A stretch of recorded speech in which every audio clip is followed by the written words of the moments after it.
कामठी विधानसभेत जनतेनं 1,75,000 मत देऊन 41,000 मतांनी मला विजयी केला आहे आणि नागपूर जिल्ह्यात आज मी पहिला जनता दरबार घेऊन जनतेशी संवाद करत आहे. लोकांचे प्रश्न सोडवण्यासाठी हा उपक्रम आहे. वाईट वाटतं हे महाराष्ट्राचे 14 कोटी जनतेचा अपमान आहे.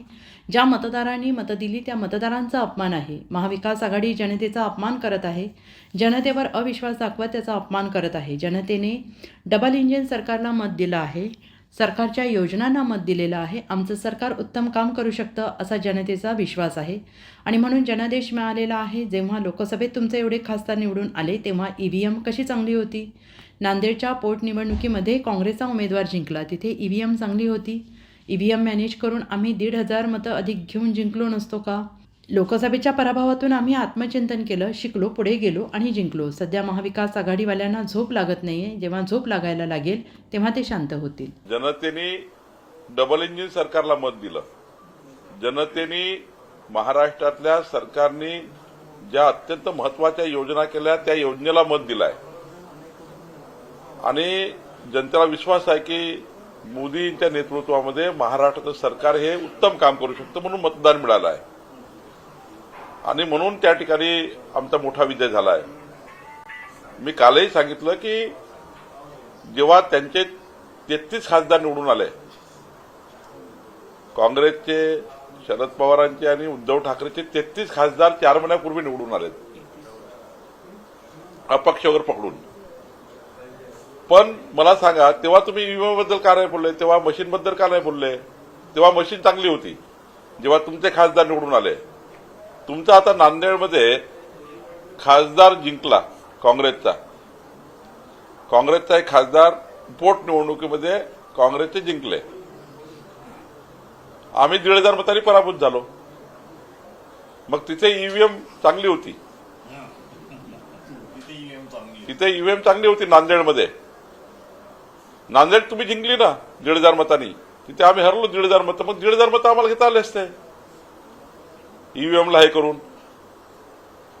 खरंच तर हे खोटारडेपणा आहे. हारले आहे त्यांनी हार स्वीकारायला पाहिजे आणि आत्मचिंतन केलं पाहिजे.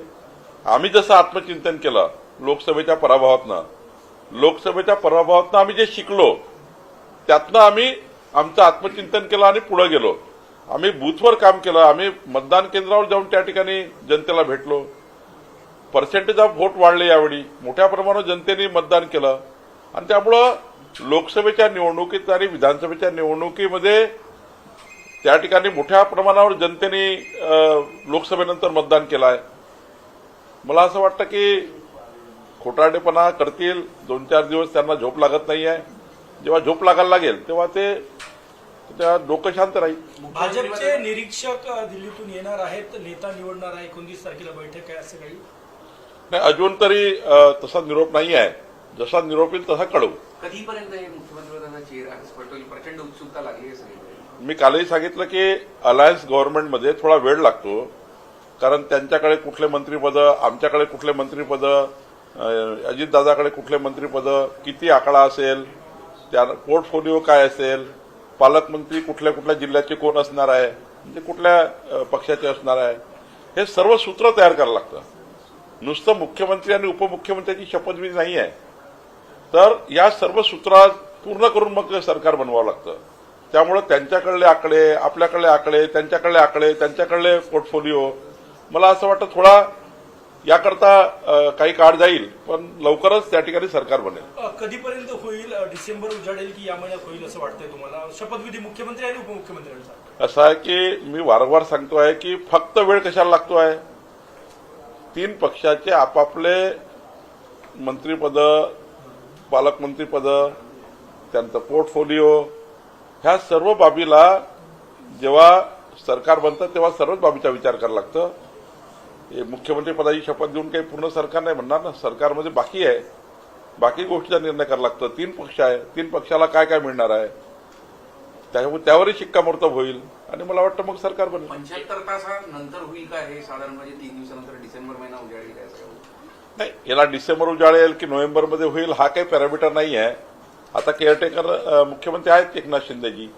मला असं वाटतं की सर्व 3ही पक्षाचं आमच्यासोबत आलेले घटक पक्ष आहे त्या घटक पक्षाचं सुद्धा आम्हाला मत घ्यावं लागेल पण एकंदरीत जेव्हा सरकार बनेल तेव्हा सरकार हे पूर्ण क्षमतेने बनेल, पूर्ण सर्वात व्यवस्थित पद्धतीने सर्वच पक्षाला न्याय मिळाला पाहिजे असं सरकार बनेल. एकनाथ शिंदे नाराज आहे अशी चर्चा आहे. गृहमंत्री पदाची ती मागणी करत आहे. त्यांनी उपमुख्यमंत्री पद नाकारलं आहे, केंद्रातलं मंत्रीपद नाकारलेलं आहे, गृहमंत्री पद द्यावं असं त्यांची मागणी. मला याबद्दलची फार माहिती नाही आहे, कारण याबद्दलचा सर्व निर्णय आमचं केंद्रीय नेतृत्व आणि 3 नेते बसून करतात. संघटनेचं काम आहे, आमचं काम आहे की संघटनेच्या माध्यमातून आमच्या पक्षाला मजबूत करणे. आमचा पक्ष सरकारमध्ये जो आला आहे अजून त्या ठिकाणच्या जबाबदाऱ्या वाढल्या आहे. संघटना आम्हाला पुढे न्यायची आहे. मी कालही सांगितलं की 1,51,00,000 सदस्य संख्या असणारा पक्ष आम्ही करणार आहोत. याकरता आम्ही काम चालू केलं आहे.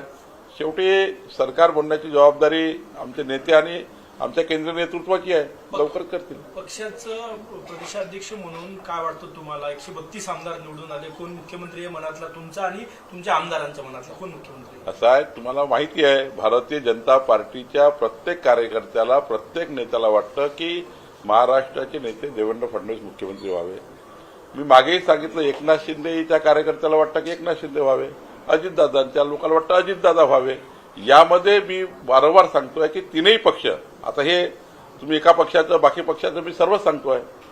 माझं एवढंच म्हणणं आहे की मुख्यमंत्री योग्य पद्धतीने शपथ घेतील, लवकरच महायुतीचा मुख्यमंत्री येईल आणि शेवटी जेव्हा सरकार स्थापन होईल तेव्हा महायुतीचा मुख्यमंत्री असणार आहे. स्थानिक स्वराज्य संस्थांमध्ये तुम्ही महायुती म्हणून लढणार आहात की वेगवेगळी भूमिका असेल? कारण कुठे स्थानिक स्वराज्य संस्था नाही, स्थानिक स्वराज्य संस्थांमध्ये हा त्या जिल्ह्यातले आमचे नेते ठरवतात.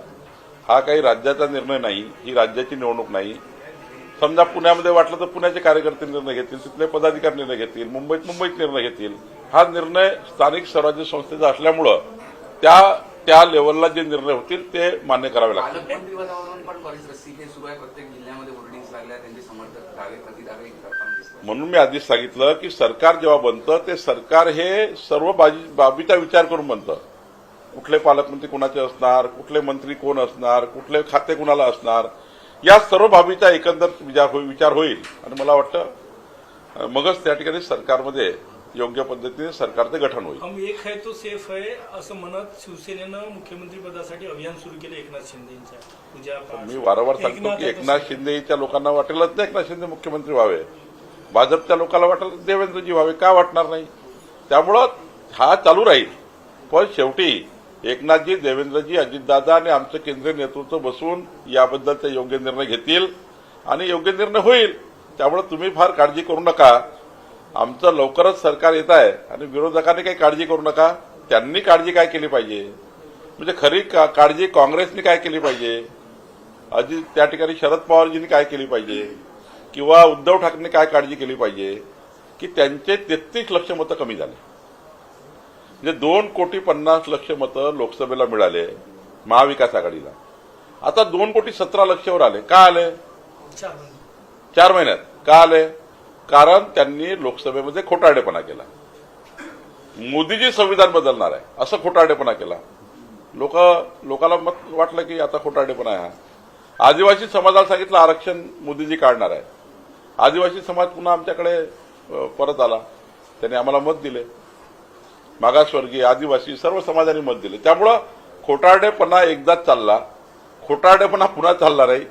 आम्ही खरे इमानदारीने काम करणारे लोक होतो म्हणून आम्ही 3,17,00,000 वर पोहोचलो. 2,48,00,000 आम्ही 3,17,00,000 वर गेलो. महाविकास आघाडी 2,50,00,000 वरनं 2,17,00,000 वर आली. त्यामुळं हा परीक्षण हे असं करण्यापेक्षा, तोंडाच्या वाफा काढण्यापेक्षा महाविकास आघाडीचे नेते हे डांबरटपणे हे जे वागून राहिले की ईव्हीएम खराब आहे, ईव्हीएम खराब आहे, डांबरटपणा आहे, अर्रावीपणा आहे. हा अर्रावीपणा, डांबरटपणा करण्यापेक्षा मतावर लक्ष दिलं पाहिजे. कुठं कमी झालो? नाना पटोले 206 वर का आले? तरी आत्मपरीक्षण केला त्यांनी. नाना पटोलेची जबाबदारी काय? राज्य सोडा, पहिले आपल्या मतदारसंघात कुठल्या गावात कमी आहो याची यादी बनवा आणि त्या गावात का कमी आहो जाऊन त्या गावामध्ये लोकांनी काय म्हणतात, तुम्हाला कशामुळे मत दिलेलं आहे त्यांच्याच गावात जा. म्हणजे त्यांना मतं जे कमी मिळाली त्या गावात गेलं पाहिजे त्यांनी आणि त्या गावात विचारलं पाहिजे की मला काय मत दिले.